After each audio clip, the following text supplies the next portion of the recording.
3 versos. Y no voy a decir la cita, sino la voy a decir mejor, pero si usted la quiere estudiar en casa. 2 versos, Juan 14, 21 y 23, que dicen así: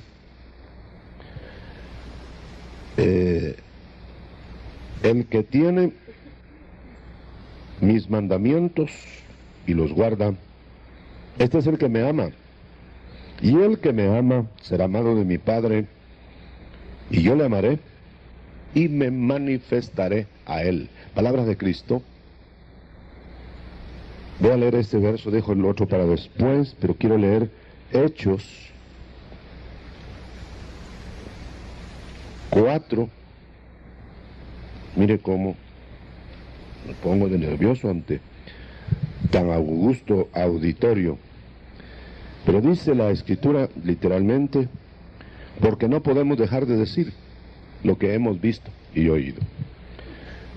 Voy a empezar por decir lo siguiente, mis hermanos y amigos. Todo esto que ha acontecido a mi vida, para mí lo más grande es haber conocido a Cristo, como para quizá la totalidad de los que estamos aquí. Nadie cambia como Él cambia al hombre. Cualquier hombre puede influir en otro de alguna manera, pero dado que Cristo Jesús no es solo un hombre, sino es Dios en carne, ¿cómo no va a cambiar las cosas? Si Él hizo todo, ¿cómo no lo va a cambiar para mejor? Ha habido un desprogramador que lo cambió todo para peor, pero Cristo vino para esto, para volvernos a ser lo que éramos antes de que hubiera pecado. Hace algunos años estaba yo ajeno a todo esto del espíritu, aunque habiendo nacido en un hogar cristiano. Mi padre era un pastor y sin embargo no conocía yo al Señor, pero veía en ellos algo que no era común. Veía en ellos, en mis padres, algo que los sostenía en medio de los embates de la vida, y aunque yo no entendía lo que ellos predicaban, me hubiera gustado tener lo que ellos tenían, pero yo no lo podía digerir. Quería analizar a ese Cristo glorioso con la mente. Estaba saliendo de la universidad, de la Facultad de Medicina. Tuve el privilegio de trabajar en aquel tiempo en uno de los mejores hospitales de Guatemala, por muchos años, hospital que se llamó Americano. Estando ahí, buscando un auge en la profesión, olvidándome totalmente de aquel hogar sencillo donde nací, en donde esa fuerza que yo notaba en ese hogar había pasado desapercibido ya, debido a los conocimientos universitarios y mucha lectura, y usted sabe cómo el hombre se desenvuelve. Pero estando mi padre en su agonía, una personalidad tan querida por mí, extraordinariamente amada, casi éramos como amigos, más que padre e hijo, y veía yo que su vida se extinguía. Me tomó la mano y me dijo: hijo, lo que yo no pude hacer, se refería al pastorado, tú lo vas a hacer. Yo, padre, yo lo voy a hacer. Si lo último que hubiera querido ser, eso era pastor. Y si lo había dicho muchas veces a mi padre: no, papá, usted hizo eso, buscó eso, pero yo no, yo quiero algo que me desenvuelve en la vida, ¿no? Y había visto la forma tremenda, experiencias negativas en la vida pastoral de mi padre. Pero para no alargar esto, entonces me tomó la mano, me dijo: hijo, tú lo vas a hacer. Y cayó la mano, de la mano mía, que había fallecido en ese momento. En la noche, cuando estábamos para llevar después el cuerpo al cementerio, Yo quise decir algunas palabras y no entendía yo por qué mi padre me había dicho eso. Y no salían de mi garganta porque estaba conmocionado totalmente. Pero abrí la Biblia para decir algo y solo alcancé a leer lo que abrí. Y leí estas palabras literales. Mi siervo Moisés ha muerto. Ahora a ti te toca pasar mucha gente el Jordán.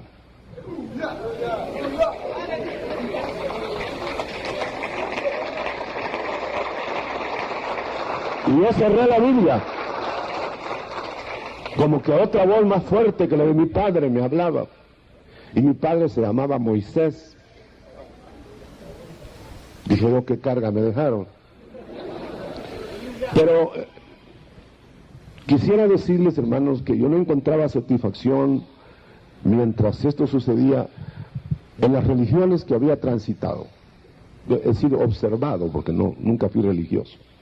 Pero cuando el Señor empezó a tocar mi vida, después de la muerte de mi padre, me enfrasqué en negocios de radio. Me había ganado un concurso de locución, estaba en el deporte y estaba en esto y en aquello. Bueno, ni ahí había satisfacción, ni en la profesión había satisfacción. Y entonces decía yo, pero ¿dónde estará entonces lo que yo busco? El Señor me había bendecido sin que si yo me conociera económicamente. El negocio fue el mejor negocio de radio que había en ese tiempo, La Voz de las Américas se llamaba, y estábamos haciendo un poquito de dinero. Y al mismo tiempo estaba terminando la carrera. Ya había terminado la carrera, y entonces, una noche, en el gimnasio olímpico, 5,000 personas estaban cantando, y yo sentí el deseo de ir a ver esa cantidad de gente cantando. ¿A qué? ¿Por qué? Y yo llegué y entré hasta a la primera fila, con otro compañero que estábamos de turno en la emergencia del hospital. Esa noche cambiamos turno con otro colega, fuimos al gimnasio. Yo quería ir a ese predicador argentino que había venido, y cuando estaba ahí el Señor me hizo perder todo el ambiente que había, porque yo estaba mirando para todos lados, que como algunos palmeaban, otros gritaban, otros cantaban muy bonito, así como los hermanos que cantaron ahora, hermana Romeo y hermana Sonia. Pero decía yo, pero qué desambientado estoy en esto. Pero cuando el predicador empezó a predicar, perdí la noción del tiempo. Y empecé a llorar, no sabía yo por qué. Tanto que escondía yo el rostro para que no me viera el compañero que había llevado esa noche. Pero en eso de reojo vi que también él estaba llorando. Entonces ya tuve confianza de que lloráramos juntos. Pero de repente perdí como la plataforma y oí la voz que decía, porque me recuerdo bien del mensaje, decía, entren al arca o perezcan. El mensaje de Noé. Pero yo de repente creí que esto era ya el último aviso de urgencia. Y yo quería que el predicador terminara porque quería hablar con él, pero lloraba. Y algo estaba pasando en mi vida. Me vi como que había sido inútil mi vida hasta ahí, a ese momento. Que nada podía sustituir lo que iba a recibir si me decidía. Pero esa noche no pasó nada porque había un círculo alrededor del predicador y no me dejaron hablar con él. Dije, bueno, entonces, ¿qué hago? Bueno, yo me voy al trabajo otra vez. Nos fuimos a la emergencia y estaban llegando, de paso que como que era luna llena, esta vez estaban llegando enfermos a cada rato. Yo quería pensar en qué me había pasado. Pero llegaban enfermos y ya no podía yo ni siquiera tomar los instrumentos. Sudaba y la enfermera me decía, ¿qué le pasa, doctor? Pues decía yo entre mí, estoy peor que el enfermo que viene. Me fui a la alcoba, dejé como que estaba mal de mi salud. Me fui ahí arriba, hermano, y entonces empezó una batalla de toda la noche en ese hospital, en la alcoba de ese hospital, de médicos. Y me decía una voz, yo no sabía de esas experiencias, que es ridículo lo que estás haciendo y eso es una religión más y eso de Cristo es un cuento, el cuento de la abuelita. Pero la otra voz me decía, decídete. Yo he aprendido a amar la escritura de la Biblia porque habla este libro. Y como había una Biblia ahí en la cabecera de la cama, entonces yo desesperado dije, Señor, si tú eres el Dios que me has llevado a esa reunión, estoy peor que antes de ir, porque ahora estoy dividido en mi mente. Si no haces algo, si no me dices algo, ¿qué hago? Me vuelvo loco. Y abrí la escritura otra vez a la escritura. Y la escritura me dijo exactamente esto que voy a decir. Si decídete hoy a quién vais a servirlo. Un pasaje de Josué, ¿verdad? Cerré la Biblia y dije, este libro sigue hablando. Pero como yo no estaba definido, entonces ahí mismo levanté mi mano y dije, yo me decido por ti, Señor. Pero enséñame porque no sé qué más. Solo me había arrepentido. Eso lo entendí después. Entonces en la mañana tomé el auto y me fui a buscar al predicador que no me dejaron hablar con él en la noche. Lo fui a levantar. Desesperado. Y el enemigo de las almas poniendo en mi mente cosas negativas, pero estos detalles no quiero darlos demasiado porque hay otros más importantes. En ese momento hablé con el predicador que estaba con su bata y desvelado y le dije, perdone, le dije, pero es más importante que pase algo en mi vida a lo que ha pasado en su vida, pues por lo menos para mí. Y recuerdo que él me dijo, cuando yo le dije, yo traigo duda en mi mente, quiero conocer a Cristo, me dijo, él, ¿trae duda? Sí, yo tengo muchas más, me dijo. Dije, hoy voy a buscar a otro que me agregue otra duda. ¿Pero puede uno creer en Cristo con duda? Le dije en la mente. Sí, me dijo, usted está analizando a Cristo con su mente. ¿Quiere que ore por usted? Le dije, pero con esa duda tremenda que traigo, que se la quiero decir porque es terrible. Entonces me dijo, mire, usted coja el salvavidas, no lo mida o ahógese. Muy fino conmigo, ¿verdad? Que le dije, no, pues yo no me ahogo, yo me subo, y me puso las manos, oró y pasó lo más grande que he vivido en mi vida. Sentí que algo entró en mi vida. Perdió importancia todo lo demás. Yo regresé a casa, sorprendí a mi gente con que iba soñador, a saber cómo que cara me vieron, no me entendieron el momento, pero entró en mi vida algo tan tremendo, hermano, que entendí que esa era la conversión. Fue en casa que llegué con esa nueva, con mi gente que está aquí presente, saben ellos, mis hijos estaban chicos. Ahora, hermanos, viene una cosa que yo quiero transmitirle. Yo no sabía qué hacer. Volvieron las palabras de mi padre. Volvió la palabra de la noche de la vela del cadáver de mi padre. Tú vas a pasar frente al Jordán. Yo no conocía del bautismo con el Espíritu Santo.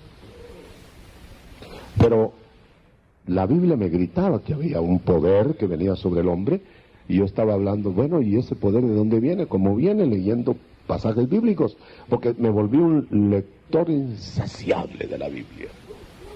Así, esa Biblia que desprecié cuando mi madre me la regaló, al graduarme de médico me regaló una Biblia. Y dije dentro de mí, mejor me hubiera regalado una camisa, no este libro tan aburrido. Pues ese libro se volvió el libro más vivo que yo he conocido jamás. Entonces, hermanos, quiero llevarlos a estas. Empezaron experiencias muy sobrenaturales que no podría contarlas todas. Solo quiero decirle que yo le pregunté al Señor en la sala de casa, en este ambiente así: Señor, ¿habrá algo más que tengo yo que conocer de Cristo? Porque estoy conociendo un Cristo casi histórico, que no lo veo hoy, que lo leo de todo lo que hacía ayer. Entonces tocaron el timbre de casa, oprimieron el timbre de casa, y una persona de la calle entró sin saludar, Al abrir la puerta que yo estaba, Señor, ¿habrá bautismo? ¿Habrá lenguas del Espíritu? Todo lo que estaba leyendo en los pasajes. Y esa persona se paró en el momento que yo preguntaba, ¿hay bautismo hoy? Como en los días de los Hechos. Se paró en la puerta y me dijo, la persona que salía de la calle, ¿hay bautismo hoy? Como en los días de los Hechos. Y se dio la vuelta y se iba. Le dije, y salí, no sabía si era del cielo o de la tierra. Y le dije, ¿y por qué me dijo eso? Porque estaba leyendo en la Escritura. ¿Usted es pentecostal? Le dije. No, me dijo. Yo estaba leyendo la Biblia, Hechos 8, 12. Y algo me dijo que le viniera a decir a usted que había bautismo como en los días de los Hechos. Y yo había leído exactamente esa misma porción hacía 10 minutos. Bueno, le dije, Señor, estoy acortando. Señor, si esta mujer viene de parte tuya, si esta persona que no cree en lo que me acaba de decir, pero me lo transmitió, si es mensaje tuyo, bautízame con tu espíritu aquí. Antes que vaya a una iglesia, antes que digan que en la iglesia me dieron doctrina, que me convencieron, lo vas a hacer aquí, Señor. Y pasaron otras sobrenaturalidades alrededor de esto, pero sintetizando, yo me arrodillé en la sala de casa. Y de ahí me levanté, hermano, con una sensación tremenda, hablando en otras lenguas. Y yo le había dicho, Señor, si eso es tuyo, yo lo voy a predicar. Me voy a levantar predicándolo. Pero sucedieron otras cosas más tremendas. Algo me decía por dentro de mi corazón, que tenía que salir del negocio radio. Le dije, Señor, pues si solo voy a cobrar dividendos. No sé qué hacen ahí, sí sabía qué hacían ahí, pero ahí están propagando vicios. Sí, pero yo no los anuncio, le decía al Señor. Sí, pero tú les pagas para que lo anuncien. Y a ti te pagan porque los anuncian. Bueno, salí del negocio. Iba a salir del negocio cuando, en la experiencia de la noche, en que iba a firmar otro día, salir del negocio, un pingües ganancias, pero que tenía que salir de ellas, como que el Señor le estaba llamando a otra cosa. Entonces en la noche me decían a la mente, pero qué tontera, porque todos trabajan y son cristianos, y los negocios no son pecado, y además que la hormiga, me sacaron Biblia, además la hormiga se prepara en el verano para el invierno. ¿Y qué vas a hacer cuando estés en el invierno? Y tus hijos, y que el estudio de tus hijos. Bueno, ya estaba renunciando a salir del negocio, cuando salía para ir a deshacer el negocio que estaba ya casi hecho. Entonces yo, llorando, le dije, Señor, qué cobarde soy. Tú me estás llamando. ¿Por qué no me ayudas y me dices algo más? Ya me había acostumbrado a dialogar con algo allá arriba. Si me dices a lo menos, Señor, que pronto vienes, entonces me vas a dar fuerzas para salir de todo lo terreno. Diciendo eso, estaba ya en el auto, cuando salió un tráiler de un garage y se atravesó en el camino y por poco chocó con el tráiler. Y decía en rótulo del tamaño del camión, Jesús, pronto, viene. Ahora bien, lo demás ya es historia, salí del negocio, después me pidió la profesión, eso fue más duro para mí, me había preparado toda mi vida para eso, y ahora tenía que dejar a los enfermos del cuerpo para ir a otros enfermos.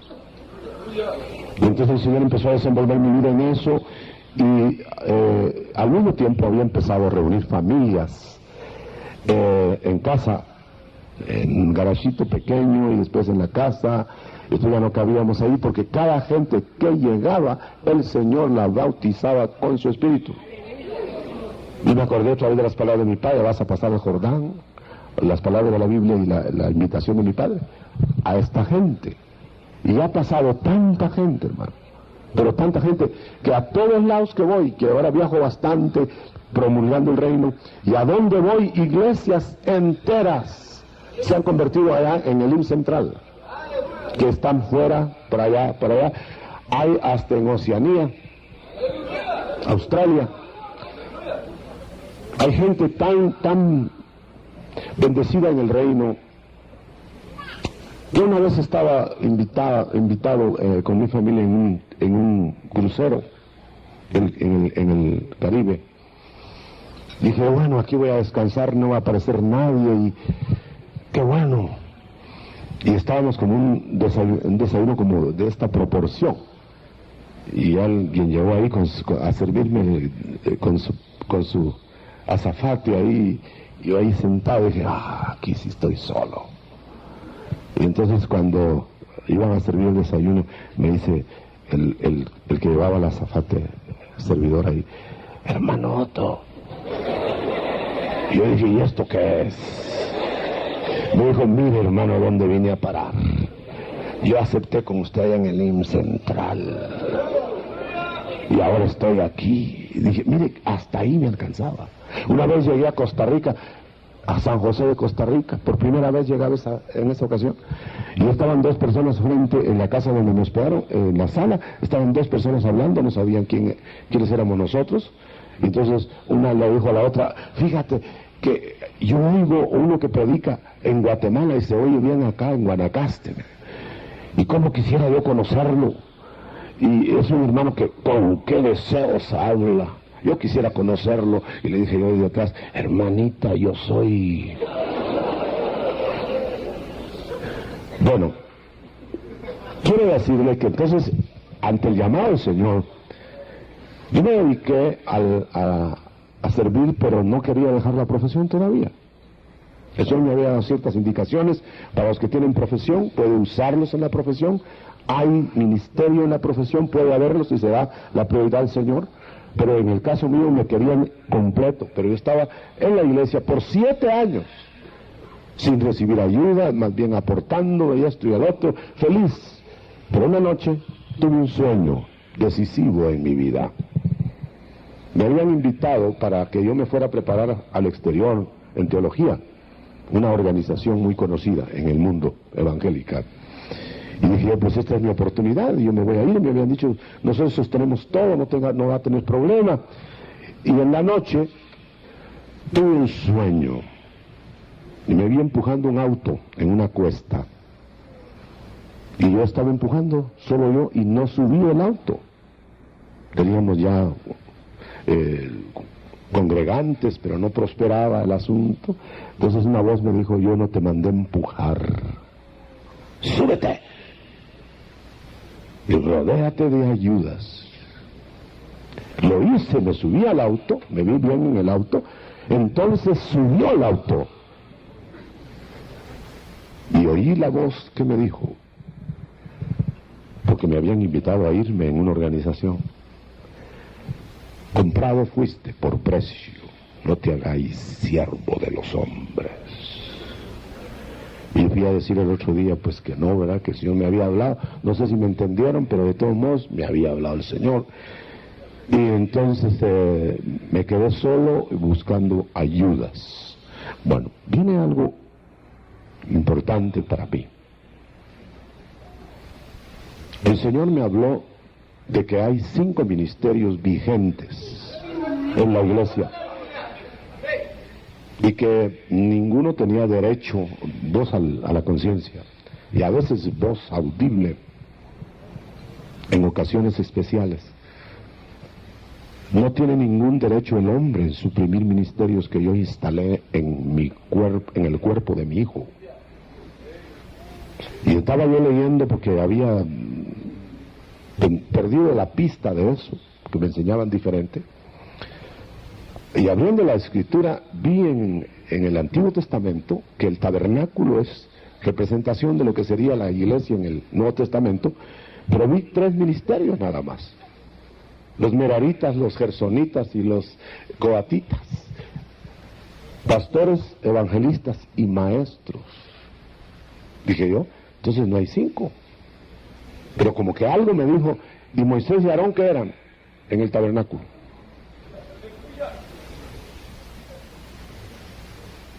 Apóstoles, profetas, pastores, evangelistas y maestros. Solo así se puede cargar el tabernáculo, me dijo. Los 2 dirigentes, apóstoles y profetas, y los otros cargando el tabernáculo ambulante. Bueno, al haberme hablado así, yo estaba buscando a alguien que fuera a llenar estos 5 renglones. Señor, ¿dónde están? ¿Y dónde están? Y yo tuve un accidente terrible en mi brazo, casi perdí el brazo derecho. Pero el Señor, cuando estaba afuera, que me iban a operar y que salvaron el brazo por puro milagro, iban a hacer 2 operaciones, resultó solo una. Por profeta Dios me habló allá en San Antonio, Texas, que me iban a hacer una operación, pero la segunda ya no. Y fue exacto. Y la recuperación de la mano fue completa. Cuando estaba ya desahuciado, que iba, si no a perder la mano, el brazo, iba a quedar lisiado. El Señor me dijo, no, porque yo te voy a dar un lugar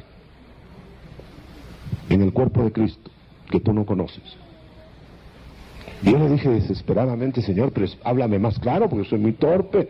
Y entonces entró un profeta de la calle al hospital de San Antonio, Texas, hospital presbiteriano, que no me conocía. Y entró y me vio tirado en una camilla porque me iban a operar ese día. Y me dijo, usted es siervo de Dios. Usted está pensando que se va a morir, porque esa era la idea, que me iba a morir. Había firmado hasta un papel porque estaba muy trastornado de cuerpo. Y el médico dijo, bueno, firme aquí por aquello de las dudas. Lo más seguro era que me iba a ir. Y el enemigo aprovechaba para decirme, este es tu último momento aquí, porque te voy a matar en la sala de operaciones. Entonces este hombre me dijo, usted tiene miedo. Fíjese que no me conocía. Y me dijo, ¿sabe usted por qué Pedro durmió la noche antes de que lo iban a ejecutar otro día? No, porque se acostó en una promesa, me dijo. El Señor Jesús le acababa de decir, Pedro, te están zarandeando y voy a pedir que tu fe no falte. Y entonces le dijo el Señor Jesús, porque ahora, joven, haces lo que quieres, pero cuando seas viejo, te voy a ceñir y vas a hacerlo hasta lo que no quieras, pero lo que yo quiero. Entonces me dijo, por eso Pedro se vio en el espejo de la cárcel, me dijo, sabía que otro día lo iban a matar, pero él se vio con su pelo negro y dijo, como Cristo me acaba de decir que voy a llegar a viejo, no me matan mañana, pasen buena noche, y se acostó.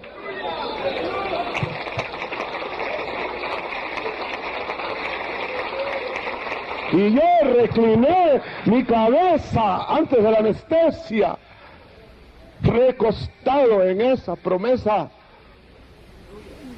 Y recuerdo bien que inclusive nosotros los médicos somos muy inútiles para asuntos de medicina en uno. Y así temblaba yo la anestesia, y como decían que me iba a morir, dije, el último sorbo y me voy. Y entonces el colega me dijo, el que estaba ahí me dijo, fíjese que no vino el anestesista, creo que vamos a tener que poner, saber qué cara me vio, vamos a tener que posponer la operación para mañana.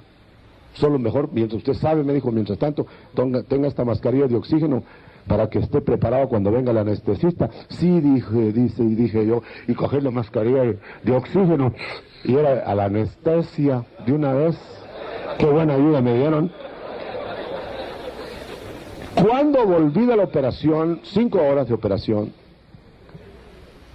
salí hablando en lenguas, y un profeta que estaba esperando en la sala interpretó las lenguas. Y como el Señor me llamaba a un lugar apostolar,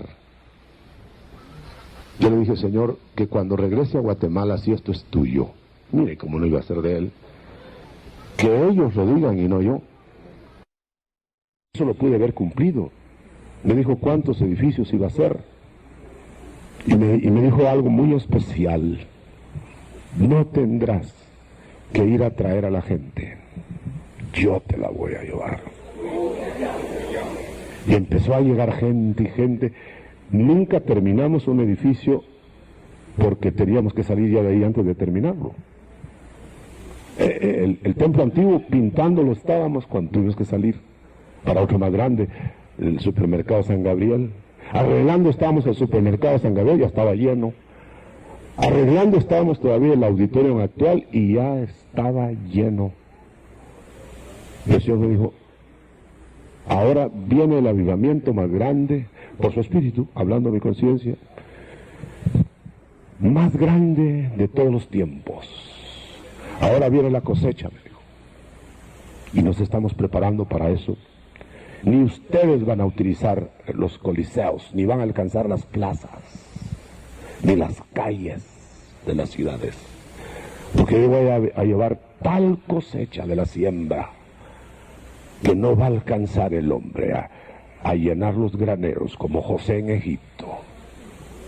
Y esto es lo que estamos esperando ahora, por eso, ese coliseo.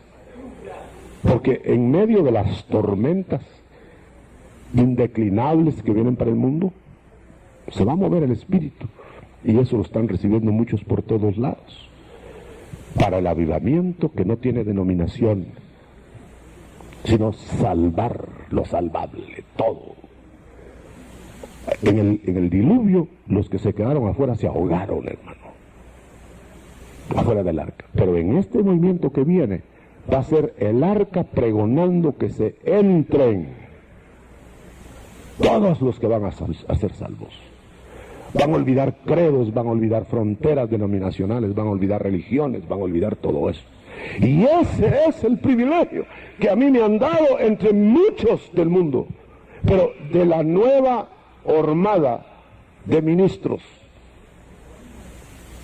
a lo Pablo, a lo Bernabé, a lo Timoteo, del nuevo pacto, ministros del Espíritu, a los ministros de Cristo Jesús. Él los llamó y Él los instaló y estuvieron con Él. A estos los llama el Espíritu según Hechos 13 y los instala Cristo desde su presencia allá. A unos puso Dios, Efesios 4:11, los 5 ministerios llamados por el Espíritu. A Pablo lo llamó el Espíritu, es el prototipo del nuevo cuño de ministerios del Espíritu. Dice, apártenme a Pablo, apártenme, oiga, y no está hablando Cristo, está hablando el Espíritu Santo. Apártenmelo para el ministerio que yo lo llamo. ¿Notan la diferencia?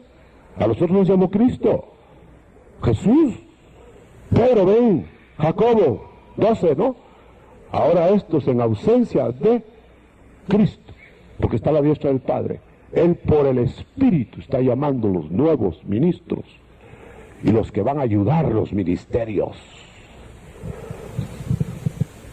Para mí es un privilegio grande decir estas cosas, que aunque tengo detractores, pero ¿qué puedo hacer sino lo que he visto y oído decirlo? Y las evidencias son que ha crecido la siembra, y ahí está, corona de un apostolado, y como puede ser para cualquier otro apóstol, que llenen los requisitos, porque hay apostolitis en el mundo ahora, pero no de los que llenen requisitos. Ahora, yo voy a condensar. El reino de Dios ni es comida, ni es bebida, ni es dominio humano, poder en la tierra. Es servicio, es gozo, es paz en el Espíritu, para que los hombres entiendan que Dios puede por Jesucristo cambiar a la gente. No va a ser un mensaje de tanta oratoria y de tanta verba, sino va a ser un mensaje de vida transformada, porque el reino de Dios es justicia, y se va a empezar a ver eso en el conglomerado cristiano, como en las comunidades del principio de la iglesia. Tenemos que predicar así, hermano. Tenemos que analizar qué está sucediendo en nuestro alrededor. Y este testimonio que yo quisiera darle la honra toda al Señor, porque es el que lo ha hecho, no he hecho yo más que estorbarlo, y Él me domina cuando yo lo estorbo, pero también quiere utilizarnos, porque de otra manera solo lo hubiera hecho, y el Espíritu Santo lo hubiera completado. Cuando mi padre estaba enfermo, mucho antes, 6 meses antes de morir, yo recuerdo que venía de predicar el Evangelio de una campaña, y habían sanado muchos enfermos, y había habido milagros. He visto milagros en la familia. Sin embargo, yo quiero ser equilibrado, porque no todo es milagro, ni todo es para eso, sino para algo mucho más profundo. Entonces venía yo de esa campaña, y mi padre estaba grave, y yo iba a orar por él. Dije, oh, bueno, si es mi papá, va a sanar, si sanan los que están ahí en la campaña. Entonces, iba a poner la mano cuando oí, de las pocas veces que he oído la voz audible al oído, oí la voz que me dijo, cuando iba a poner la mano para que sanara: cuando yo no sano un cuerpo, purifico un alma. Y quité la mano, y dije yo, el Señor quiere hacer algo más grande en mi padre. Y empecé, al convalecer de la enfermedad en casa, a darle la doctrina, y la doctrina. Y él cambió totalmente hasta que murió. Fíjese. Sin embargo, habiendo visto yo todo eso, me negaba a heredar una responsabilidad como para conducir almas para Cristo. ¿Cómo es posible que haya ministros con Cristo? Y no quiero recordar ni el nombre de uno de ellos, pero se lo voy a decir: Judas. ¿Cómo es posible que Judas haya visto milagros, que Judas haya participado en imponer manos, y no se salvó? ¿Cómo Dios pudo utilizar a Judas? Mientras el diablo utilizó definitivamente a ese hombre. Eso no quiere decir entonces que al estar participando, eso lo vio con mi padre, cómo el Señor cambió para que yo viera que todo eso que venía, señales, milagros, prodigios, no eran la meta, porque los milagros y los prodigios no son en sí salvación, ni la liberación demoníaca. Tiene que haber algo más. Entonces el Señor me presentó un panorama con el que quiero cerrar, porque el tiempo se me ha ido. Y el panorama que me presentó fue el del paralítico cuadripléjico del Evangelio, aquel que metieron por el techo. Entonces el Señor me habló a mi corazón así, en esta forma, y eso quiero que sea mi ministerio, equilibrado en eso, dándole la honra y gloria al Señor. Cuando ese cuadripléjico estaba frente a Cristo, el cuadripléjico pensó que lo más importante era que le quitaran la parálisis. Y seguramente estaba esperando, porque había visto que los ojos sí los podía mover, cómo sanaban otros. Porque el Señor sanaba y sanaba y sanaba y sanaba. Entonces dijo, ahora ya llegó mi turno, voy a sanar. Y el Señor se acerca y le dice, hijo, tus pecados te son perdonados. Dijeron todos, eso cualquiera lo puede decir. Y el paralítico dijo, pero ¿qué hago con mis pecados perdonados y paralítico? Porque el hombre siempre pone la prioridad en lo material, ¿no? Entonces el Señor estaba hablando a mi corazón en el pasaje, y entonces yo viendo todo eso, hermano, oiga esto. El Señor, que entendió el impacto negativo que hizo al decir esas palabras, preguntó ante los religiosos, ¿qué es más fácil? ¿Decir tus pecados te son perdonados? ¿O decirle al paralítico que se levante y que ande? Ninguno creo que contestó ahí, pero ¿qué contestaría usted? Entonces el Señor se quedó viéndolos y les dijo, ustedes lo que quieren es ver si pasó algo adentro con algo afuera. Ustedes quieren ver si yo realmente causé impacto en este hombre por dentro, pero lo quieren ver que salga afuera. Muy bien, entonces para que vean que hay algo grande que no se puede detectar sin señales, Yo voy a decir ahora a este paralítico: levántate y anda. Y se levantó el paralítico. Ahí sí toda la gente se quedó pasmada. No hemos visto cosa más grande. Pero oiga, lo más grande ya había sucedido primero. ¿Por qué razón no son noticias de primera plana, sino solo los milagros o los crímenes?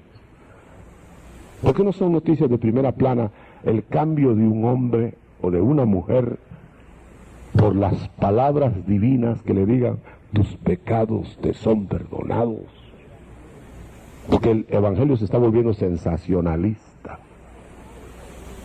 Y si vamos a señales, va a venir una confusión tan terrible de señales, que van a haber señales grandes del lado del reino de las tinieblas. Ya las hay. Y entonces lo que yo quisiera hacer una oración con ustedes esta mañana, para que se pueda distinguir aquello que el Señor está mostrando afuera de lo que realmente hay adentro, como en ese paralítico. Yo siempre he pensado, ¿por qué la gente, cuando el Señor Jesús resucitó a Lázaro, por qué no iban a ver a Jesús sino a Lázaro?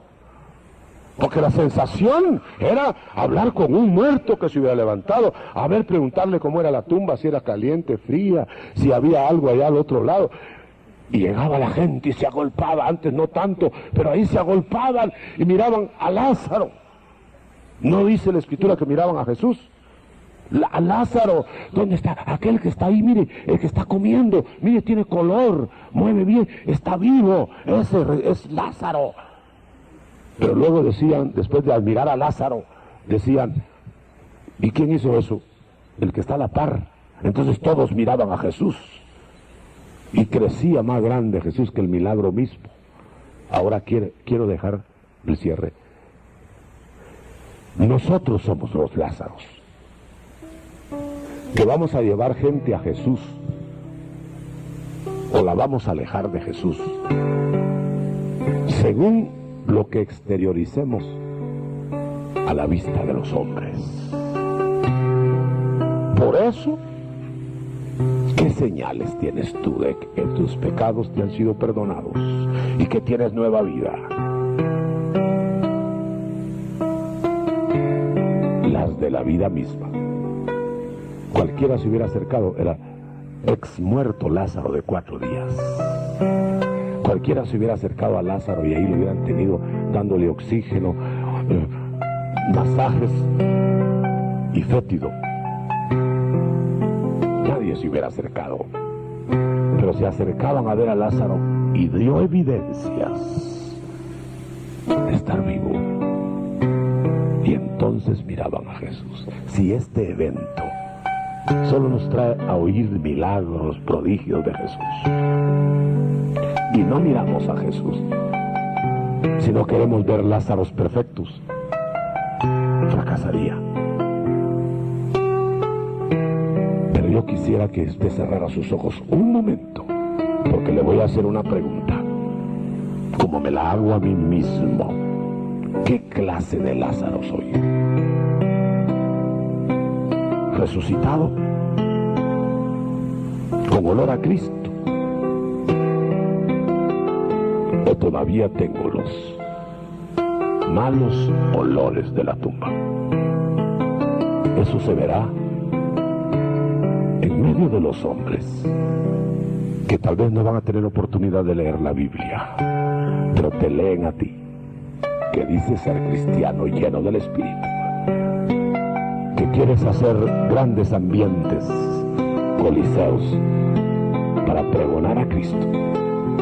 Pero te van a ver a ti, te van a ver a ti, te van a ver a ti, y tu gente te va a ver a ti. No somos glorificados todavía, como Lázaro no estaba glorificado, pero estaba vivo, para pegarse a Jesús y no apartarse más de él. ¿Qué hombre ese que tuvo que ser llevado hasta la muerte para que Cristo lo cambiara? Nos tiene que llevar a la muerte para el mundo, para así cambiarnos y hacer mensaje a ese mundo de muertos. Despiértate y levántate, tú que duermes, pero que eres vivo, y levántate de entre los muertos. Hay muertos, y te alumbrará Cristo. Yo quisiera hacer una invitación, porque usted está con sus ojos cerrados o está expectante. ¿No querría usted conocer a Jesús a través de la boca de un Lázaro? Para que usted no vea a Lázaro, sino al que cambia a los hombres. Para que usted en esta hora pueda decir: yo soy un Lázaro, pero en la tumba.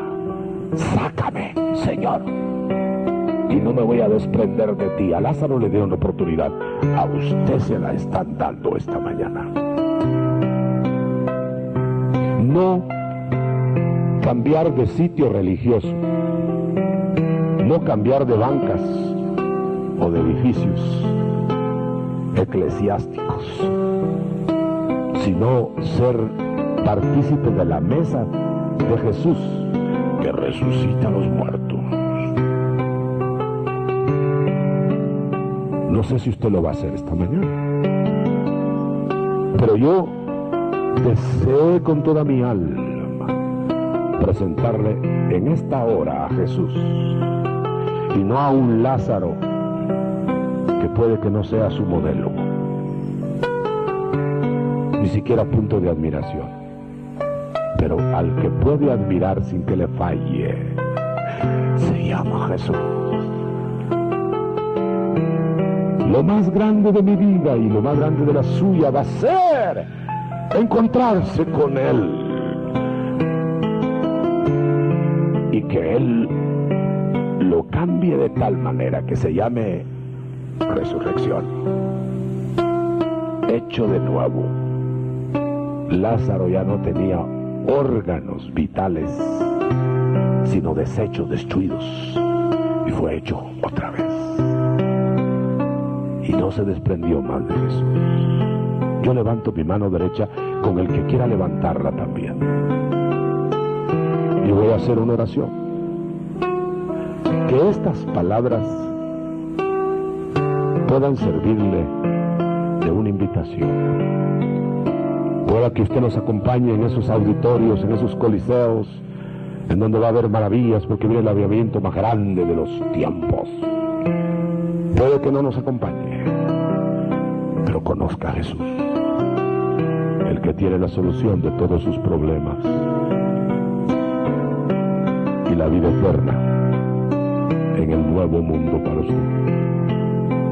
Este mundo está para destruirse, viene el nuevo, para gente nueva en Jesucristo. Padre, que estás en gloria, tú sabes que he dicho verdad en este testimonio breve, porque no puedo hablar más por el tiempo,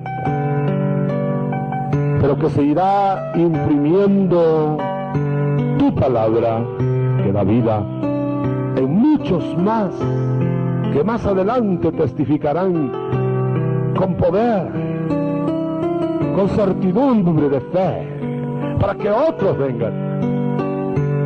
No estamos haciendo propaganda a una entidad eclesiástica, sino a los que van a ser de Jesucristo, familia de Cristo por toda la eternidad, como lo ha prometido Él. Voy pues a preparar lugar para vosotros, para que donde yo estéis, vendré otra vez y os tomaré a mí mismo. Y el reino que estamos promulgando es ese reino que viene mientras estamos en los reinos humanos, siendo los ciudadanos mejores, los trabajadores mejores, los esposos mejores, las esposas mejores, los trabajadores más correctos. Y ese será el mensaje al mundo, de que hay un reino mejor que puede ser visto en medio de los hombres. Padre, te doy las gracias por este privilegio, en el nombre de Jesús. Amén y amén. Me ha tocado, sí.